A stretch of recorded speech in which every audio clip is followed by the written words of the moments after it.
Решением Кабмина операторам закрытых баз данных назначена Минобороны страны. Регистр объединит сведения о ветеранах войны 1992-1993 годов, тружениках тыла и участников боевых действий на территории республики. Информация является конфиденциальной. Доступ к ней имеют только сами ветераны и их семьи, суды и органы соцзащиты. Срок предоставления данных по запросу составит до 3 рабочих дней. Хочу проинформировать вас о том, что Министерство обороны уже разработало соответствующее программное обеспечение на базе архива. Уже ведется работа по заполнению регистра ветеранов Отечественной войны и ветеранов тыла. Правительство утвердило новые правила разработки и оценки госпрограмм. Теперь все ведомственные проекты четко делятся по срокам на краткосрочные до 3 лет, среднесрочные до 6 лет и долгосрочные свыше 6 лет. Главное новшество – обязательная регистрация всех программ в едином госреестре.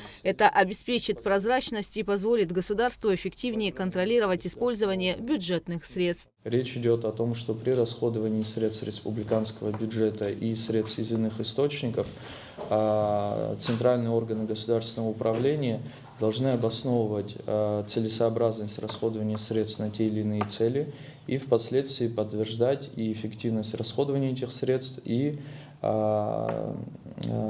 показывать и доказывать результаты реализации данных программ. Далее правительство утвердило пакет мер соцзащиты для родственников войны, пропавших без вести в 1992-1993 годах. С 1 июля 2026 года они начнут получать пенсии, а также право на бесплатную медпомощь и санаторное лечение. Реестр получателей будет формировать Минсоцобеспечение и обновлять ежегодно совместно с движением матери Абхазии. При этом необходимое бюджетное ассигнование уже согласовано с Пенсионным фондом.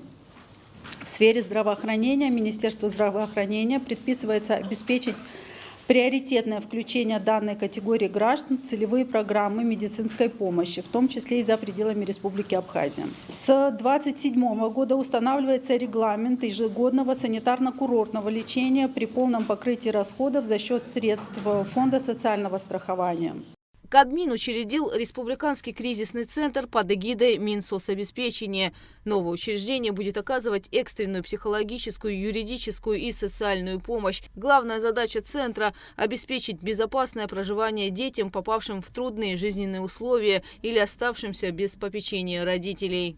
Практика функционирования существующих на сегодняшний день негосударственных учреждений данного профиля наглядно подтвердила острую необходимость создания именно государственного учреждения. Это позволит обеспечить стабильное содержание детей и системную реабилитацию на государственном уровне. Сейчас же государство уделяет внимание этому, безусловно. По сути, да, на сегодняшний день негосударственное учреждение, кризисный центр, который существует, по сути, существует за счет средств государственного бюджета, заявки принимаются, и мы регулярно оплачиваем. Соответственно, мы ежемесячно выделяем средства на содержание кризисного центра. Мы уже с вами об этом говорили и неоднократно. Там надо закрепить полномочия органа, в данном случае Министерства соцобеспечения, через соответствующую нормативную базу, чтобы было понятно, как туда попадают дети, по каким критериям, что там происходит, как должна двигаться поэтапно система, куда по достижению определенного возраста дети должны переходить, кто их должен взять под опеку. С 1 мая в республике на 1000 рублей вырастут доплаты к пенсиям. Нововведение затронет граждан Абхазии, которые не получают пенсионные выплаты других стран. Теперь пенсионеры по возрасту будут получать 6000 рублей, получающие пенсию за выслугу лет 5700, имеющие почетное звание народный, заслуженный и работники шахт 6500 рублей, инвалиды труда первой группы 5900 рублей, второй группы 5800 рублей, третьей 5650 рублей, лица, получающие пенсию по случаю потери кормильца 6000 тысяч рублей.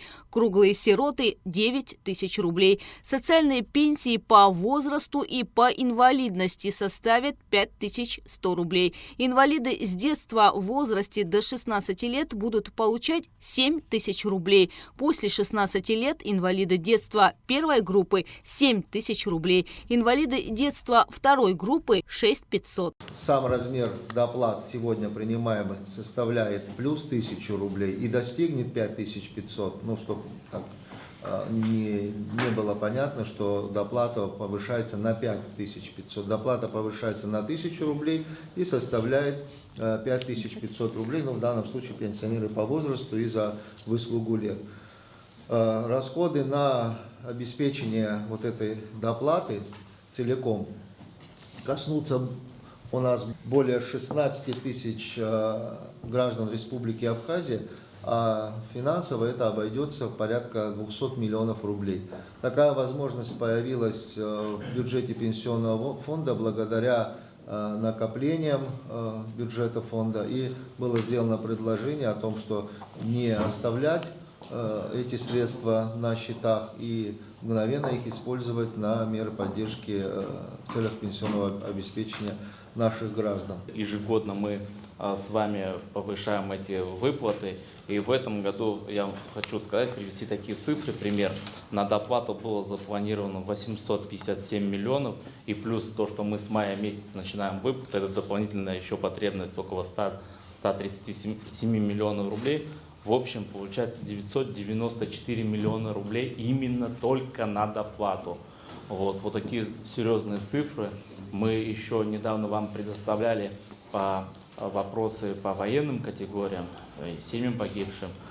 Около 904 миллионов рублей ежегодно мы пока планируем. Это и в дальнейшем будем по мере возможности фонда увеличивать. И тут категории, которые вы только что озвучили, они и круглые сироты будут получать около 9 тысяч рублей, и инвалиды детства до 16 лет и первой группы 7 тысяч рублей составят. Это очень серьезные цифры для нашего фонда. Если смотреть за последние считая это год, 3 года, дополнительная потребность фонда более 800 миллионов рублей составляет потребность только по этим доплатам. С 1 мая в республике вырастут детские пособия. До 10 тысяч рублей на каждого ребенка составит ежемесячное пособие по уходу до 1,5 лет. Кроме того, согласно решению Кабмина, единовременная выплата при рождении ребенка увеличится с 35 до 42 тысяч рублей. Напомним, эта мера касается семей, где хотя бы один из родителей официально работает или проходит службу. 26 декабря 2020 года в своем послании президент страны определил задачу правительства довести уровень таких выплат в 2026 году до 50 тысяч рублей. И уже начиная с 1 января 2026 года этот размер увеличился с 28 до 35 тысяч рублей. И вот с 1 мая текущего года индексация еще раз происходит до 42 тысяч рублей. Полагаем, что поручение президента к концу года, безусловно, будет выполнено. Мы ждем еще инициативу от Фонда социального страхования. Если мы сможем достичь в обозримом будущем, может быть, в конце следующего квартала предложения, если поступят и такая возможность появится, закончить в 50 тысяч, это не говорит о том, что другие виды пособий мы не должны индексировать. Также одновременно, как сейчас по уходу за ребенком и другие выплаты, тоже нужно внимательно смотреть, потому что это очень важно. Текущий год должен быть очень прорывным. Далее Кабмин Абхазии уточнил статус объектов госимущества. Здание железнодорожного вокзала в Новом Афоне официально закреплено в республиканской собственности ЗАРУП «Абхазская железная дорога». Здание бывшей столовой в Очимчире передано из республиканского ведения в муниципальную собственность районной администрации. Кроме того, пожарная часть в Гулрыбском районе официально закреплена за Министерством по чрезвычайным ситуациям. Гугуца Вардани, Алексей Гухова, Абхазское телевидение.